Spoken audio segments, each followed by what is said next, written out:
mengakibatkan meningkatnya kebutuhan penggunaan kendaraan bermotor. Menurut Badan Pusat Statistik, jumlah pengguna kendaraan bermotor di Indonesia mencapai 139 juta unit pada tahun 2024, yang mana memperburuk kondisi pencemaran udara. Jika ditinjau dari kondisi negara dengan sedikit pengguna kendaraan bermotor seperti Jepang, kualitas udaranya jauh lebih baik. Penyebab utamanya terlihat dari perbedaan infrastruktur yang lebih memadai, sehingga penduduk lebih memilih untuk menggunakan transportasi umum atau berjalan kaki.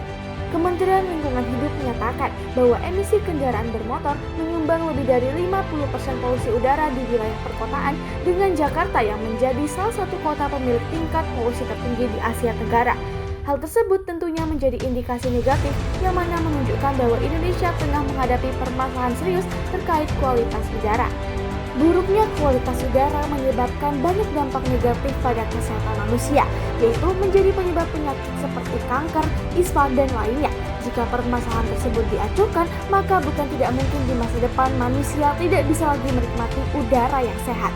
Berangkat dari permasalahan tersebut, diperlukan adanya solusi dengan merancang sebuah ide berupa membran yang tujuannya memfilter gas buang kendaraan bermotor guna merealisasikan SDGs poin ketiga dan SDGs poin ke-13. Maka dari itu, saya, Muhammad Rafi Zekwanizar, bersama dengan rekan saya, Akrata Nisa Wadana, akan menjelaskan mengenai ide kami yang berjudul inovasi membran komposit berbasis zeolit, biochar kulit kopi dan kitosan sangat penting dalam meminimalisir emisi gas kendaraan bermotor. Pada penelitian ini, kami menggunakan membran komposit sebagai teknologi filtrasi utama. Membran komposit merupakan membran berlapis yang dirancang dengan cara mengombinasikan beberapa material berbeda untuk memperoleh kinerja mekanik dan selektivitas absorpsi yang optimal. Membran ini umumnya dibuat dari berbagai macam bahan, baik alami maupun sintetis. Kami telah mendalami literatur dari berbagai sumber yang mendapatkan 3 bahan utama, yaitu zeolit, kulit kopi, dan juga sangat penting.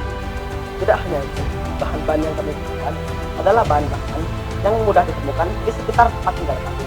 Kulit kopi berasal dari kota David yang merupakan produsen kopi terbesar.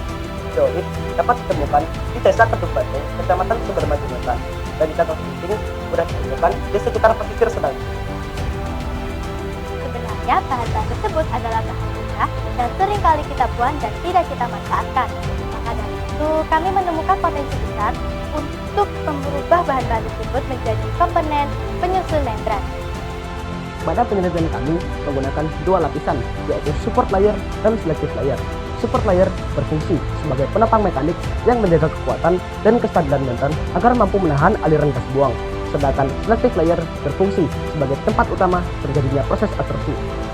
Selective layer terdiri dari 3 bahan aktif, yaitu zeolit alam sebagai molekular shift yang mampu menahan CO dan sebagian HC pada suhu tinggi, biochar kulit kopi hasil pyrolysis dan aktivasi KOH yang memiliki kapasitas absorpsi tinggi terhadap COC dan HC, serta kitosan cangkang kepiting yang mampu mengikat gas asam seperti NO2 dan SO2 melalui interaksi elektrostatik dan ikatan hidrogen.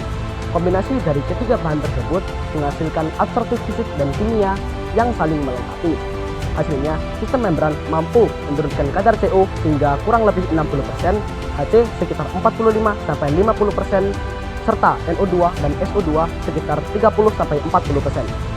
Berdasarkan struktur membrannya, terdapat mekanisme kerja khusus saat membran komposit sedang dipasang pada knalpot kendaraan.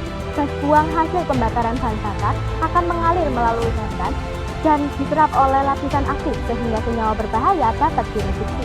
Proses ini menghasilkan gas buang menjadi ramah lingkungan sehingga membran komposit dapat dikembangkan sebagai teknologi hijau dan menekan emisi gas kendaraan bermotor. B.J. Habibie pernah berkata, keberhasilan bukanlah milik orang yang pintar, keberhasilan adalah milik orang yang selalu berusaha. Maka dari itu, kami, perwakilan dari SMP Negeri 4 Kepanjen, siap mengikuti MORS 2026 yang diselenggarakan oleh Mandua Kota Malang. Wassalamualaikum warahmatullahi wabarakatuh.